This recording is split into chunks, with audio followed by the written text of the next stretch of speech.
এই পক্ষ শুধুমাত্র রাজনৈতিক পক্ষ। আমরা কি এটা নিশ্চিত করে বলতে পারি যে বাংলাদেশের সকল রাজনৈতিক দল বাংলাদেশের 100% মানুষের রিপ্রেজেন্ট করে? প্রশ্ন আসে না।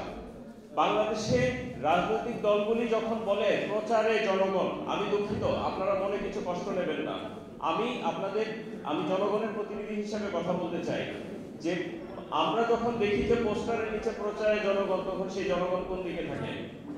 কোন এলাকার জনগণ? সেই জনগণ থাকে না। প্রশ্ন হচ্ছে, একটা সংবিধানকে কয়টা চরিত্র দেওয়া যায়? আপনি গণতন্ত্র দিবেন, সমাজতন্ত্র দিবেন, জাতীয়তাবাদ দিবেন, ধর্মনিরপেক্ষতা দিবেন, তারপরে বিসমিল্লাহির রহমানির রহিম দিয়ে শুরু করবেন। চরিত্র আসলে কোনটা দাঁড়াইলো তাই? জনগণকে বলছেন বারবার যে জনগণের অধিকারের জন্য রক্ষা কবচ, সেটা চিন্তা ও বিবেকের স্বাধীনতা দেওয়া হইল। কাকে কে দেওয়া হইল? রাষ্ট্রকে কে সৃষ্টি করে, জনগণ নাকি রাষ্ট্র নিজে? রাষ্ট্র তো স্বয়ংভূ না, রাষ্ট্রকে জনগণ সৃষ্টি করে। সংবিধানকে কে লিখেছে? মানুষ লিখেছে, জনগণ লিখেছে। সংবিধানকে এমন ভাবে আমরা তৈরি করছি বা এমন ভাবে আমরা চিন্তা করছি, এটি একটি অকাট্য দলিল। ছেঁড়া কাঁথা কতবার গায়ে দেবেন? এই আজকে সংবিধান বাংলাদেশের যে অবস্থায় আছে সেটি ছেঁড়া কাঁথা, যার ফুটো এত বেশি হয়েছে তালি দেবার মতন জোড়াও আপনারা আর আপনি খুঁজে পাচ্ছেন না। হয়তোবা এই সংবিধানের নতুন ভার্সন, একেবারে নতুন ভার্সনই আপনার দরকার ছিল, কিন্তু এখন পর্যন্ত আমরা সেই ছেঁড়া কাঁথাটাকে কাটা ছেঁড়া সেলাই দেওয়ার জন্য অনেক চিন্তা ভাবনা করছি। আপনাদের অনেক অধিকার, অনেক বঞ্চনা, অনেক গল্প, আমাদের সবার সেই সম্মিলিত গল্পের মাঝে আমরা যদি দেখি জুলাই আগস্টের যে গণ অভ্যুত্থান, যে মানুষের আপরাইজিং আমরা দেখেছি সারা পৃথিবীতে, আমরা দেখেছি এইটার যদি আপনি রেজাল্টটা দেখেন, সেটা বলেন যে আপনি শপথ কোথায় নিয়েছেন। যদি সংবিধানকে আপনি স্বীকার করেন, সেই আগের সংবিধানকে, সেখানে সাংবিধানিক লোকজনের যাদেরকে আপনি স্বীকার করছেন তাদের কাছে শপথ নিচ্ছেন।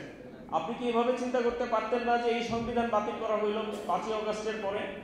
আপনি কি এভাবে চিন্তা করতে পারতেন না এতগুলি মানুষের রক্তের উপরে যে সংবিধান বঞ্চনার জন্য, যে সংবিধান লেখা হয়েছে ফ্যাসিজমকে সুরক্ষা দেওয়ার জন্য, সেই সংবিধান বাতিল করা হলো? কে ঘোষণা দেবে? ঘোষণা দেওয়ার লোক কি আপনি না? জনগণ কি সেই ঘোষণা দেওয়ার অধিকার রাখে না?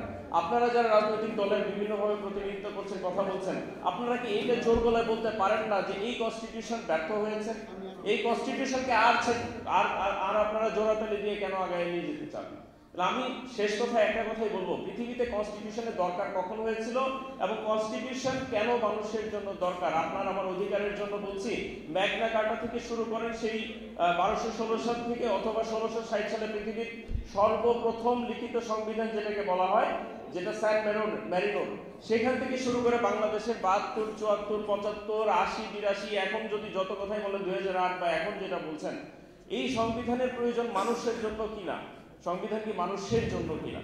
এবং আপনি যে সংবিধানের গল্প করছেন, আপনারা যা চাচ্ছেন, আমরা যা চাচ্ছি, আমরা কি জনগণের জন্য সংবিধান চাচ্ছি কিনা, নাকি সংবিধান ছাড়াও চলে? ভেবে দেখেন। আমি প্রশ্ন রেখে গেলাম। ধন্যবাদ আপনাদের।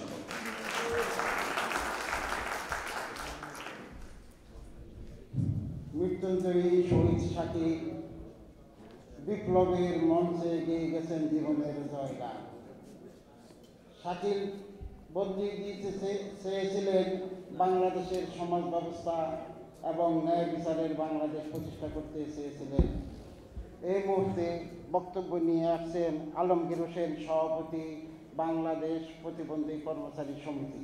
জনাব আলমগীর হোসেন বক্তব্য রাখবেন। জনাব আলমগীর হোসেন।